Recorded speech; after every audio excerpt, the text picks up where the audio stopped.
I'm inspiring people to regreen the desert and rebuild the lands that we destroyed with 3 simple principles that we're gonna talk about in this video. And I don't know how I'm gonna do it because this sun is crazy.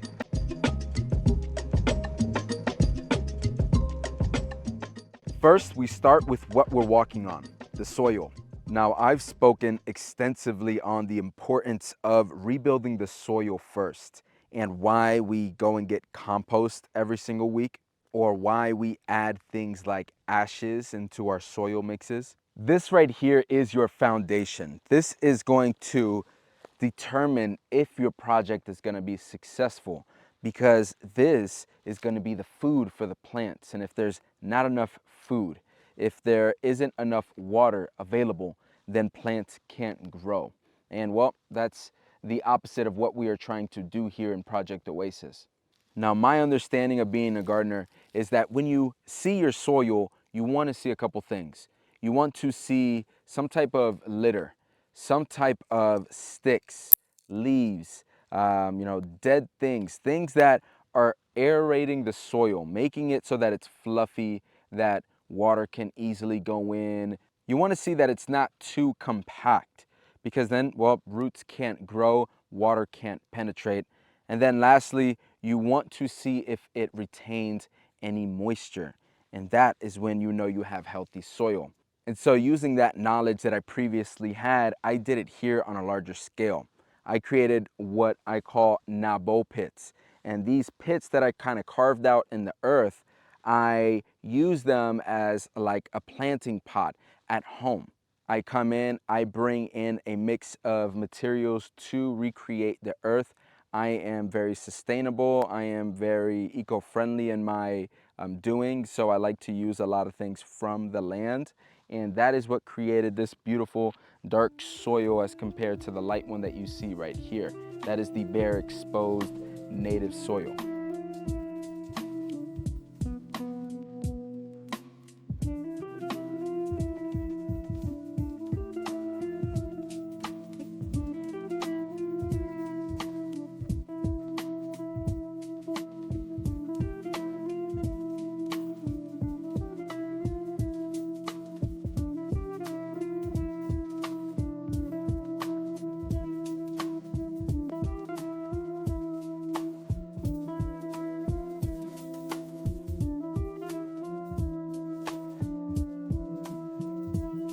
And to show you that these basic principles work, look at all this green that is growing before the exposed land. This is in our dams, in our compost, our trees are doing wonderful, all because it has coverage. And when that land has coverage, things can be cool, things can retain moisture, things can break down. And that is why you are seeing so much success. Now, number 2 can make or break your whole operation, in my opinion, and that is seeding. Now, when it comes to seeding, for me, I do things the native route. And so all of my seeds are going to be native to the region. Now, I do expand the boundaries for some plants because I can't really use this land as a good reference, because this has been overgrazed, this has been overworked, this has been destroyed, neglected, and so this is not even in its natural state. And although I came during a super bloom, it was really all just one plant. Everything was yellow, and when I looked closer, it was just these small little yellow flowers, which did look pretty on camera. However, when I thought about it in an ecological view, I thought, wow, there's not really much biodiversity here, which is harmful to the land, it's harmful to the environment. This is a great example of a native plant to the region, but not to this exact area. This is a type of lupine. This is going to look beautiful. This was planted by me in our compost little heap right here. One of the most important things when it comes to focusing on native plants to the area is they are well suited for the climate that they are in. And because we are here in a very harsh condition, not many plants could exist and really thrive in this area. So when we focus on native plants, native meaning they are from there, they know how to adapt. And so you can get a thriving ecosystem, off of the weather conditions that you have, no matter how extreme. And one key reason that biodiversity is so important is because the more plants that there are, the more pollinators, the more of the animals that eat it or maybe house in it or utilize it in some type of way would be attracted to that area, creating, a more diverse food cycle. Because when one comes in, so does the other. So does the person that either eats it or, eats from its leftovers.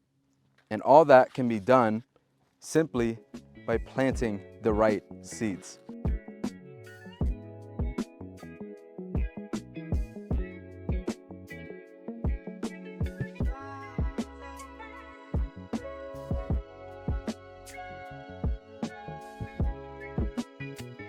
And we had seeds and seedlings galore from this agave plant that I grabbed off of the side of the street in Long Beach. So I'm super excited I was able to find these for free. I'm going to be spreading them everywhere because agave loves this side of the land. It loves the dryness, it loves the sandiness, and I love that I don't have to irrigate it. I don't have to worry about watering it. All I have to do is place it around these shaded areas, place it near some rocks, place it near things that are going to retain some moisture, and that's all it really needs.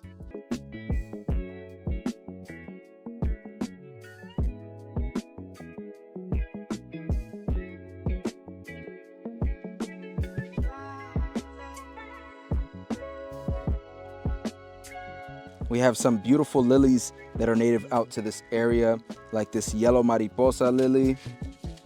This one is gorgeous, the butterfly mariposa lily. I've never seen this before.